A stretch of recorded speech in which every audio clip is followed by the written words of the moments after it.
खाटू श्याम के बारे में आपने सुना होगा, लेकिन इनकी पूजा क्यों की जाती है? आखिर ये कौन है, इसके बारे में आप जानते हैं? चलिए आज हम आपको इनके बारे में ही बताते हैं। खाटू श्याम थे बारबरीक। अब बारबरीक कौन था? बारबरीक था घटोत्कच का पुत्र। घटोत्कच थे भीम और हिडिंबा के पुत्र, यानी भीम, महाभारत का भीम, उसके नाती बारबरीक। उन्हें खाटू श्याम के नाम से पूजा जाता है। लेकिन उन्हें श्री कृष्ण, क्योंकि श्याम तो श्री कृष्ण थे, तो इस नाम से क्यों पूजा जाता है? इसके पीछे एक लंबी कहानी है, उसके बारे में आपको जानना चाहिए। चूंकि हमारा चैनल है थिंक डिफरेंट, इसलिए हम थोड़ा पात्रों और कहानियों के अलग पहलू को देखकर बात करते हैं। इसलिए आज हम बारबरीक की बात करने जा रहे हैं, जिन्हें आजकल खाटू श्याम के नाम से पूजा जाता है। तो चलिए कहानी शुरू करते हैं।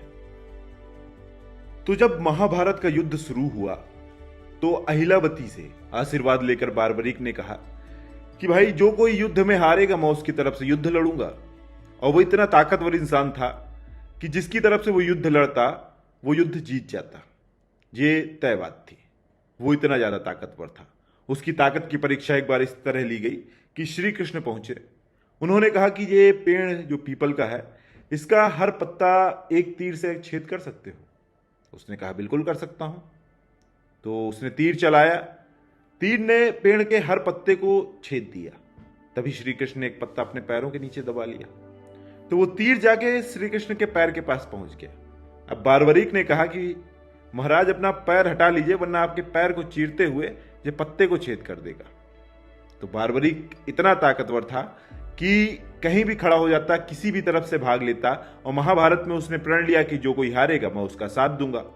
तो इस तरह अगर पांडवों जीतते दिखाई देते तो वो कौरवों का साथ देता, और कौरवों का साथ देता तो पांडव हार जाते। तो ऐसे में श्री कृष्ण ने फिर ब्राह्मण का वेश रखा, और वो ब्राह्मण का वेश बनाकर गए बारबरीक के पास। बारबरीक से उन्होंने कहा कि कुछ दान दे दो। उसने कहा ब्राह्मण बिल्कुल, आप बताइए। तो उसे अपनी बातों में फिर श्री कृष्ण ने फंसाया कि तुम दान दे ही नहीं सकते, तुम महान ताकतवर इंसान हो, और तुम तो जिस तरफ से नहीं उस तरफ से लड़ने को तैयार हो। तमाम तरह की बातें कर कर उसको अपनी बातों में फंसाया। फिर बाद में श्री कृष्ण ने उससे उनका शीश ही मांग लिया, और वो इतना दानी आदमी था कि उसने अपनी गर्दन काट कर श्री कृष्ण को दे दी। अब गर्दन काट के दे दी तो श्री कृष्ण ने फिर उसे एक बदले में वरदान दिया। वो वरदान था कि कलयुग में तुम मेरे नाम से पूजे जाओगे। इसलिए बारबरीक की पूजा खाटू श्याम के नाम से होती है। उसकी एक और कहानी है। गर्दन काट के जब दी दिया उसने श्री कृष्ण को, तो उसने कहा कि मुझे तो महाभारत का युद्ध भी देखना है। तो उन्होंने कहा ठीक है। तो एक ऊंचे पहाड़ पर उसका शीश रख दिया गया। अब ऐसा होता था कि युद्ध चल रहा होता था।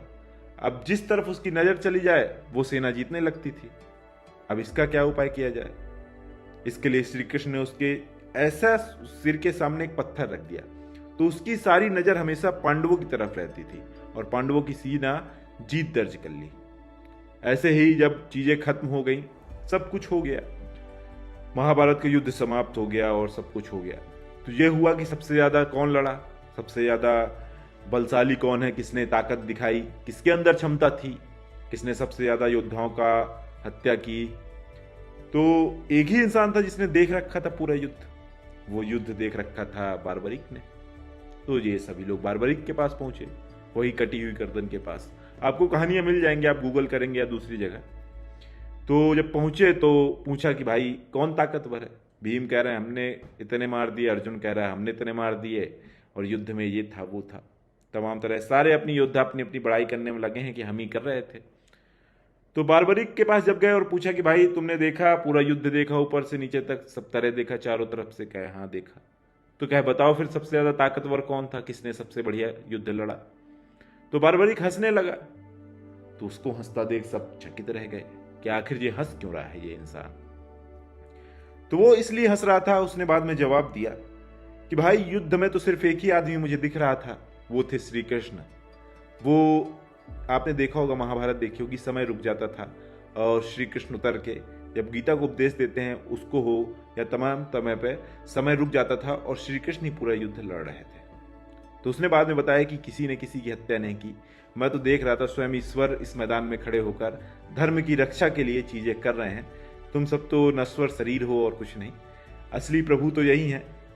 तो ऐसी थी बारबरिक की कहानी और इसीलिए उसे खाटू श्याम के नाम से पूजा जाता है। आजकल ये चलन काफ़ी बढ़ा हुआ है, तो मैंने सोचा आपको बताया जाए। ऐसे ही तमाम अलग तरह की चीज़ें अगर आप जानना चाहते हैं और बात करना चाहते हैं थोड़ा अलग तरह किसी भी पहलू के दूसरे रूप को देखने के लिए, तो ज़रूर कमेंट करके हमें बताएं। हम ज़रूर आपसे इस बारे में चर्चा करेंगे, क्योंकि हमारा चैनल है थिंक डिफरेंट। तब तक के लिए नमस्कार।